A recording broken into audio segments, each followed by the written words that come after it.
Muy bien, estamos en la sección del día lunes. En este día la lección nos presenta la experiencia del apóstol Pablo en la ciudad de Filipos. Una vez en Macedonia, Pablo y sus compañeros viajaron a Filipos, donde establecieron la primera congregación cristiana allá en Europa. Mire qué interesante, la obra de Dios se está esparciendo. El apóstol Pablo está cumpliendo su misión. La pregunta de este día es, ¿a dónde fueron estos misioneros? ¿Qué fue el lugar que ellos escogieron para adorar a Dios? ¿En qué lugar fue? Bueno, podemos leer en el capítulo 10, el versículo 12, dice, y de allí a Filipos, que es la primera ciudad de la provincia de Macedonia, y una colonia, y estuvimos en aquella ciudad algunos días. Y un día de reposo salimos fuera de la puerta, junto al río, donde solía hacerse la oración, y sentándonos, hablamos a las mujeres que se habían reunido. Oiga bien, parece ser que en este lugar no había una congregación o una iglesia o un centro donde se reunieran ellos para adorar. Lo hicieron allí junto al río. Ahora, cuando se reunieron esta gente, Pablo empezó a predicarle. Y cada vez que Pablo llegaba a una ciudad, su práctica era visitar en día de reposo para testificar a los judíos. En este caso se dice que allá en Filipos lo hicieron junto al río porque seguramente no tenían un templo. Los judíos y gentiles adoraban a Dios al aire libre, podemos decir. No había ninguna sinagoga en aquel lugar.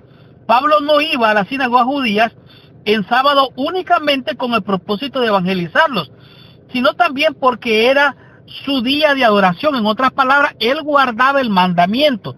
Ahora, es interesante notar que en el libro de los Hechos, capítulo 16, nos presenta una historia famosa, una historia bien conocida, que es la conversión del carcelero de Filipos.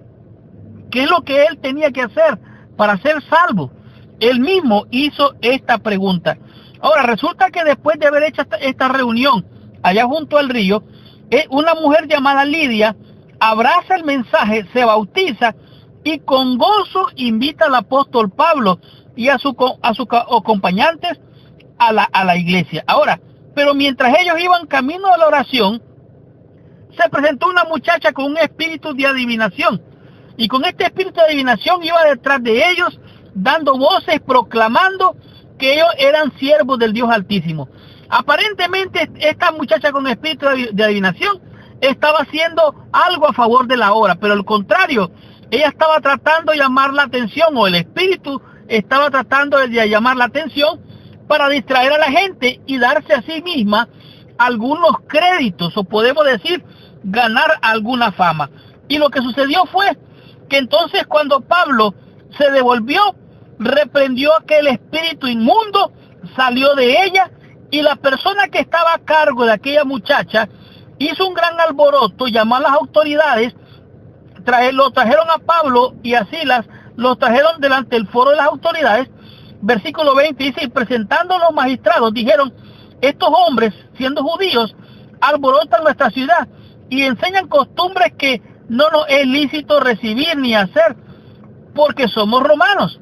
Y se agolpó el pueblo contra ellos, y los magistrados, rasgando las ropas, ordenaron que los azotaran con varas. Hasta ahí la cosa se pone difícil, pero se pone más difícil en el versículo 23, cuando dice, después de haberles azotado, muchos le echaron en la cárcel, mandando al carcelero que lo guardase con seguridad, el cual, recibido este mandamiento, lo metió en el calabozo de más adentro y les aseguró los pies en el cepo. Ahora, es interesante descubrir este maravilloso milagro. Dice que aquí, que medianoche, orando, Pablo y Silas cantaban himnos a Dios y los presos los oían. Entonces sobrevino de repente un gran terremoto, de tal manera que los cimientos de la cárcel se sacudían, y al instante se abrieron todas las puertas y las cadenas de todos se soltaron.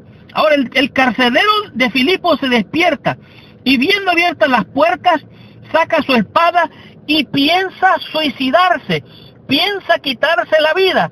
Versículo 28 dice, mas Pablo clamó a gran voz diciendo, no te hagas ningún mal, pues todos estamos aquí.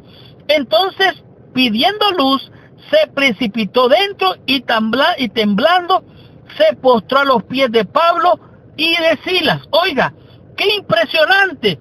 Este carcelero, este militar que estaba a cargo de ellos, los tenía prisioneros, ahora viene y se arrodilla delante de ellos. Y entonces se postró en tierra y dice, y sacándole les dijo, versículo 30, señores, ¿qué debo de hacer para ser salvo? ¿Cuáles son los requisitos para ser salvo? ¿Cuál es la misión que tengo que cumplir para ser salvo? ¿Cuál es la grande obra que tengo que hacer para ser salvo? ¿Qué es lo que tengo que hacer para ser salvo? Versículo 31, entonces ellos dijeron, creer en el Señor Jesucristo y serás salvo tú y tu casa. Esta es la manera sencilla como se salva el ser humano pecador.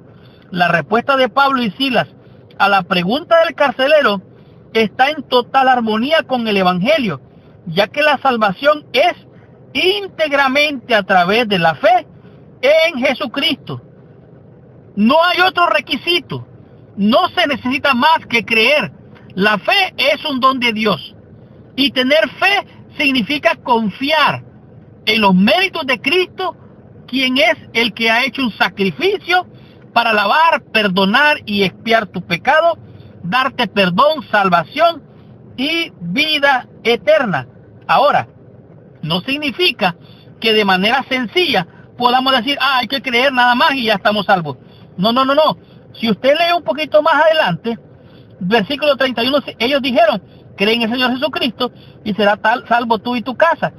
Y les hablaron la palabra del Señor a él y a todos los que estaban en su casa. En otras palabras, los instruyeron, los adoctrinaron, como Cristo dijo, ir y predicar por todo el mundo, enseñándoles que guarden todas estas cosas, y aquí yo estoy con vosotros todos los días hasta el fin del mundo. No podemos inferir o suponer que es suficiente sencillamente decir creo y ya está. No, hay que creerlo en nuestro corazón, confesarlo con nuestra boca. Tiene que haber evidencias de que realmente hemos creído. Así es que ellos les asistieron previamente. A lo mejor ellos tuvieron, tal vez, se dice aquí en la lección, asistiendo a las congregaciones que tenía Pablo. Lo cierto es que aquí no hay ninguna evidencia de este asunto en este relato. Pero aquí tenemos que entender que descansar en la seguridad de la justicia de Cristo. Por lo tanto, mi hermano y mi hermana, estudiemos la lección en el día martes y descubramos qué nos enseña la lección en este día con el tema que es Tesalónica y Berea. Estudiemos la lección, recibamos nuestra bendición.